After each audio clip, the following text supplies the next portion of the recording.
Hello, welcome back to SoCal SoCial. Today I have local legend Rob Rast, founder of FLX Bike, and many other ventures, but this has been his most recent and most successful one. This is an electric bike.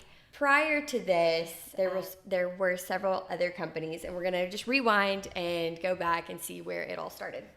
Hell yeah. Well, thanks. First of all, thanks so much for having me on. Thank you for being here. Really appreciate the chance to tell my story. And yeah, there were many other ventures that led to this one.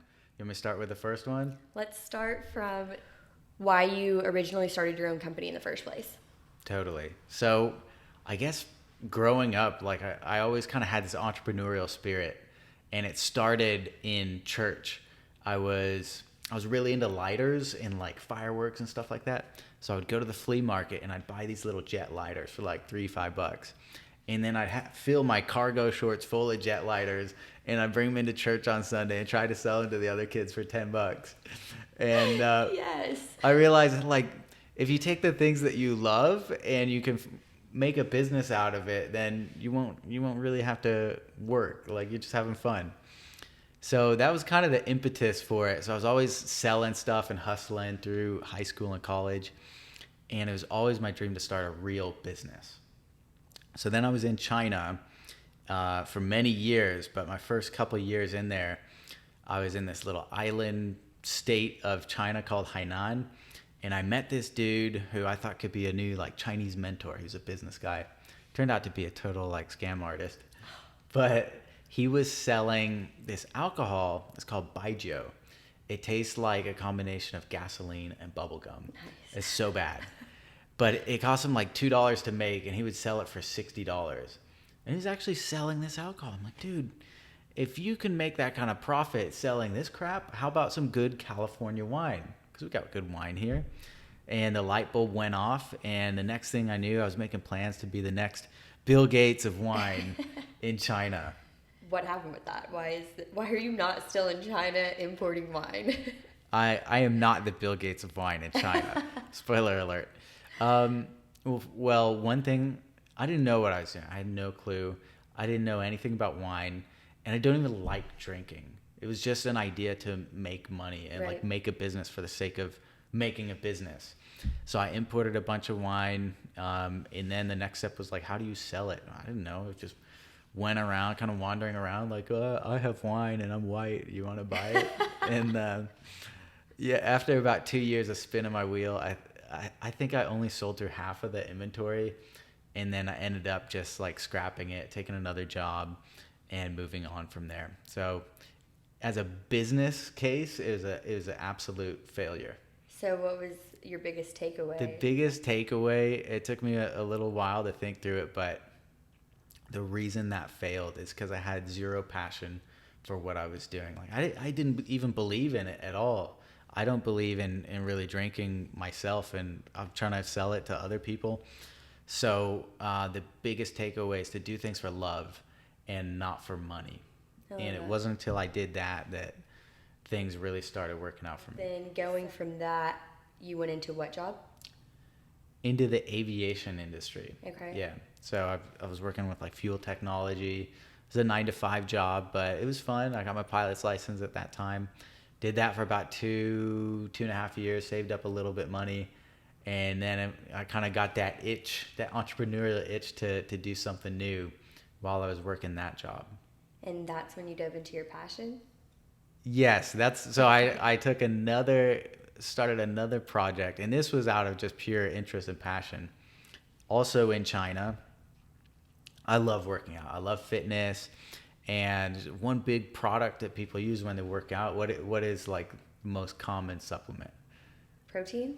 Exactly, protein. You couldn't find good protein in China. It would either be like fake, or it would cost $100-something for something you normally pay $50 for here.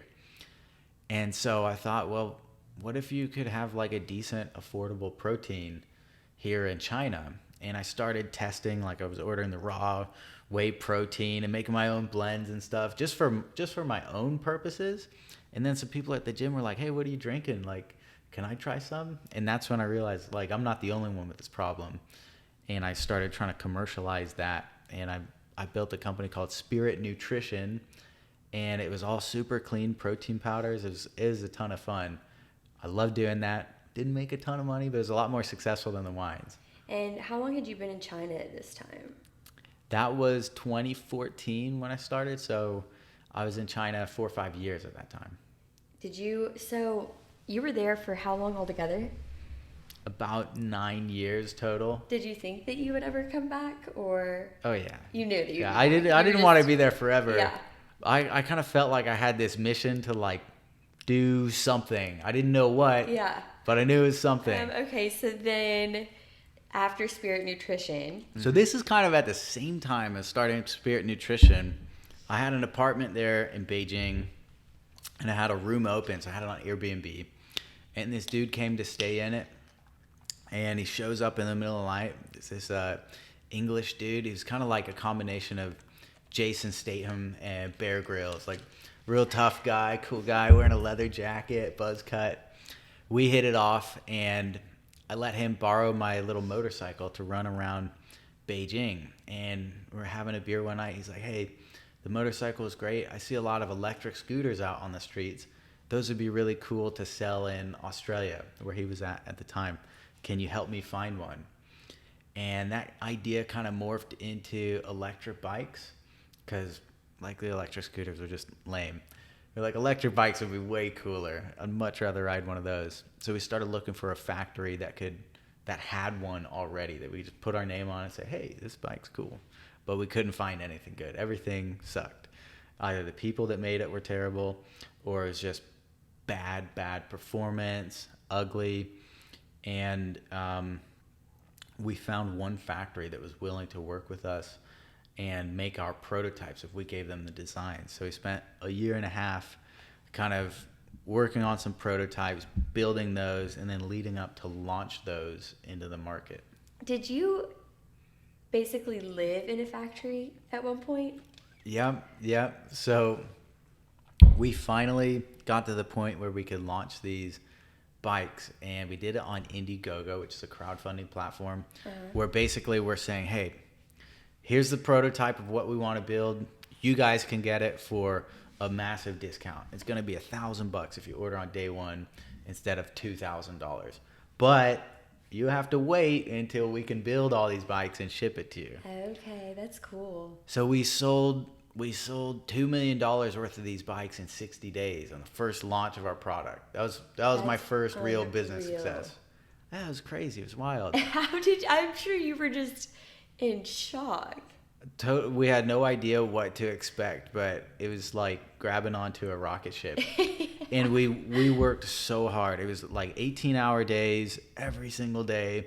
We were sleeping under our desk in little like mattress pads, and we thought that was the hardest we'd ever worked in our lives, until the campaign ended and we got all the money. And then it's like, now we've got 2,000 bikes to build and ship to over 110 countries. And that's when the real hard work started. So that's when we moved down to where the factory was, and just spent weeks and weeks at a time in the factory. We're living in the factory, sometimes sleeping in the office at the factory. Sometimes so what they give exactly some managers' were you rooms. doing in the factory? Are you actually helping build? No, I wasn't building. So they have staff that build it, but the quality, their quality control coming out of this factory, we wanted to make sure everything was up to spec, and we had very high standards on what we wanted. They're used to producing for the Chinese market, where a typical phrase in China, it's the most common phrase you ever hear. It's called 差不多, which means it's not that wrong. and that's acceptable. It's not that bad. We're making sure things aren't not that wrong. We make sure they're right. Right. So in the moments of like failure or setback, how do you overcome that? Just work. You got to outwork it. When things come like that, I would say in the long term, there is no such thing as failure. You either win or you learn. Right. Either it works out great or something bad happens, and that can be even more valuable than the win, because it's something that when the stakes are bigger, you take that lesson forward and this time we're not going to fuck it up. We're going to do it right. So after that, it was really just hanging on and getting all of these orders out. That took it was almost a year to build and ship all these bikes, and then trying to transfer that into a regular day-to-day business of having inventory.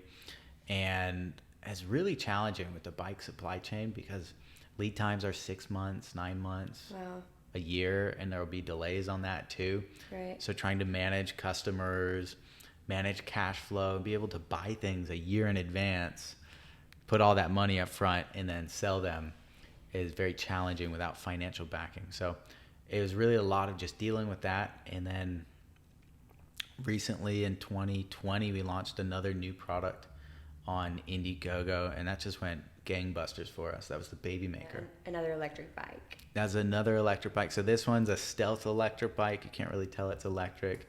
Kind of looks like a fixie. It's really cool. And you have Baby Maker 2 as well, right? Correct, yeah. So the first one was just such a success. Indiegogo as well. Have you ever done any other type of funding? Other type of funding? No, not really. A little bit of credit lines, but... That's cool. So it's all been customer based. Yeah, we actually did do another customer based funding, an equity crowdfund, if you've heard of that, Start Engine. So exactly like the crowdfund for the product, except this time, instead of getting a product, you get equity in the company. So we did that last year in October, and I don't know if I can disclose the numbers on it, but if you go to our Start Engine page and look up FLX Bike, people can see the details on that. That's really cool. So with the Indiegogo, can anyone use it? Can anyone put any product and start getting funding? 100%, yeah. If you had any idea for a product, as long as it fits their rules and they're pretty open, there's even sex toys and stuff on there, gun stuff. So I guess anyone looking for funding, Indiegogo is your go-to. Definitely, it's a massive kickstart if you're not financially backed by a huge firm. When did you launch the Baby Maker 2? The Baby Maker 2 we launched on February 22nd, 22. Tuesday, 2/22/22 at 2:22 p.m. For $1,222. Cool. So what's been the most successful, the Baby Maker? The Baby Maker by far. It was kind of the perfect storm when we launched in 2020 on Indiegogo. That raised $12+ million in 2 months. That is incredible. It set their record. It was pretty cool. The Baby Maker 2, it didn't do as well, but we didn't launch it on Indiegogo. Okay. I think we made a little mistake there. We just wanted to keep it simple because Indiegogo can be a little complex. So marketing-wise, you are a content king. I feel like you are always pushing out some of the best content. That's the best part of the job is the content. I don't know if I'm the content king anymore. I was focusing on that a lot in 18, 19, and 20. And then really when we launched the Baby Maker campaign, and since then there's been so much work to do to make sure we can get everybody's bikes out, build them, make sure they're good, that I had to give up the Instagram game and the content game mostly. So it's only every once in a while where I get some good content out now, but I love doing it. I just like to make people laugh and smile and stuff. That's kind of my passion in life. I know you used to always be on the boardwalk making all of the videos. Right. Your Speedo. The Mankini. Yes, the Borat Mankini. You were going to do it. We never got you in one. Yeah. So I guess now you have just a whole team underneath you. So what has that been like going from living in China, starting your first importing business to now owning this super successful business, having all of these people under you? It's been a hell of a ride. Entrepreneurship has its ups and downs. It's no walk in the park. For anybody considering it, think long and hard. If you're willing to sacrifice, like you with this podcast, it's a lot of hard work, and there are down times and there are good times too. What's great is that it's cyclical, and if you look back, one thing I love to do is journaling. Do you journal? I love journaling. Okay, it's such a good habit. If you go back 2 years, I'll do that, or I'll look at the videos that I made 5 years ago And then the videos we're making now, I'm like, oh my God. How far you've come. Yeah. Yeah. Yeah. And that's like the best feeling in the world when you see that. Yeah. What advice would you give for someone that does want to take on the challenge? Somebody who does want to take on the challenge, first is find out, what are you going to do? Is there something that you're passionate about that you can do? Because you can certainly do a business just to make money, but it's really hard to stick that out. If you're passionate about it, you're going to have a lot more fun. The next thing is, a lot of people don't know where to start. Or just do something. Mm-hmm. Get one ball moving, and then before you know it, like, that thing's done. It's like, okay, what next? And then just do that thing, and you keep doing that, and before you know it, you got your company online. These people that do have these crazy schedules, and they're running a business, they have certain habits that they have to implement every single day, or just certain things that really keep them on track. So what are some things that you have found that work the best for you? Routine has been great. The times in my life where I got the routine down, mm-hmm. have been the most productive and happy, and kind of the discipline to get through that every day is what gives you the freedom in the long run, because your business is working well, because your health is in check. Then it's like, hey, I can take a week, 2 weeks off and go have fun with my best friends or whatever. So for me, every day, waking up early, mm-hmm. that means getting to bed early, yes. which is challenging. It means I had to give up alcohol, which doesn't really serve me anyways. And then just starting with some fitness in the morning. So it's either going to the gym or doing some yoga, but getting moving in the morning, doing some daily reading. I read every morning the Daily Stoic and the Daily Laws by Robert Greene, both great books. Journaling every day is the best habit. Awesome. And apart from that, yeah, just eating healthy, living healthy. So a few tips for anybody starting a business is, you don't have to reinvent the wheel. You don't need to start everything from scratch. Like, there are hundreds and thousands of people who have all done this before you, and you can look at, what have they done? How have they done it? Chances are people have had the same problem as you had, so just find out, how did they solve it? And then you can borrow those solutions and not have to make them up yourself. That works great 95% of the time. And the other 5% that actually are unique to you, that's when you can put your creative spin on it and save your energy for those few moments rather than the mundane day-to-day, which everybody else has figured out. Okay. I thought of a better answer, guys. Okay. Way juicier. Books. Oh my God, best mentors. Reading, that worth its weight in gold. That was the difference between my first company absolutely failing and the second one crushing it, because I wasn't reading up until age 25. I discovered it was The 4-Hour Work Week by Tim Ferriss. Have you read that? I haven't read it, but I've heard about it. It's a good book. But that one open, he recommended another book. So I read that one, and then that one, and that one, and that one. Read so many books. And people have spent their whole lives mastering a skill like marketing, or how to do video sales letter, or how to do Facebook ads. And they'll put that into a book, and you can have all of that for $10. Moving forward, do you have any big plans, any new launches that you can talk about? We have a lot of stuff in the pipeline right now. We have more new bikes than we have time to launch. Like, we're sitting on a bike that we just haven't had time to launch yet. We've got 3 or 4 more in the pipeline that are basically ready to go. So what is it that inspires you to launch a new bike? Or is it just improvements? It's improvements, and then also dreaming up what would be really cool, mm-hmm. or really cool as an electric bike. So we have one called the Weapon, which I can't talk about, that should be coming out this year. It's a full suspension, carbon fiber electric bike. It's an absolute beast on the mountain. It's so much fun to ride. Okay, let's just kind of talk about too, I guess, for people who don't know, tell us about the electric bike. So yeah, these are all, they can be off-road. How fast do they go? So the legal limit that you generally see for e-bikes is 28 miles per hour. 28? 28, yeah. Okay. That's a class 3 e-bike, which means you can ride it without a motorcycle license or any special plates on most roads. And most of ours go 28. We have one that'll do 40 for off-road use only. But the electric bikes are really cool. So it has a motor and a battery, and it works just like a normal bike. And it has like a smart sensor in the pedal that senses when you're pedaling and how hard you're pressing. And then depending on what level you put it in, the motor will give you that much help. So it's like, imagine if you were Superman, that's what you feel like riding the bike. Oh, cool. So if you wanted to use it for like a workout, you would just turn that down?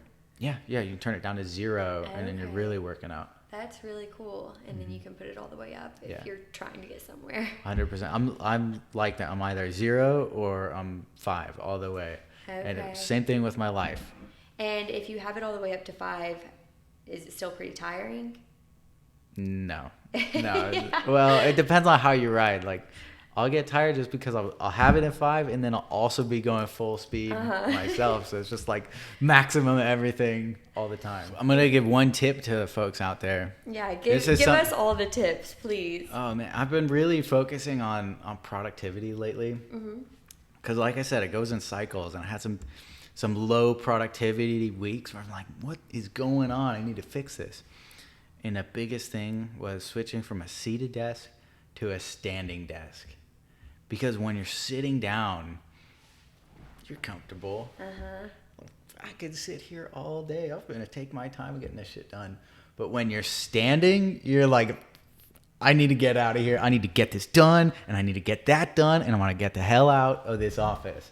And it's a massive productivity hack. Wow. I always thought of that more as like the health benefits of it. I never thought of it that it would speed up your tasks. Both, and because of the health benefits, you're like, I feel good about this. Like, I could keep working because I'm kind of get some exercise here. Okay, well, thank you so much for being here. This has been so cool hearing your whole story. I met Rob, I don't even know where or how we met, but I only ever knew about, I think it was the electric skateboard, honestly. Yeah. That's how it all started. And so you must have seen my mankini. That was it. yeah, that's how he caught my eye. No, but so I only knew that. I never knew the backstory. So it's been super cool learning about all of this. Thanks so much for having me on. It's been a pleasure. If you want to see me in my mankini, Instagram at rob.rast. Yes, and buy one of his electric bikes and the e-boards because they are so much fun. And as always, this is on YouTube, Spotify, Instagram. It's on Instagram, the SoCal SoCial, YouTube, just SoCal SoCial, and SoCal SoCial podcast. So thank you for tuning in, and stay tuned for next week.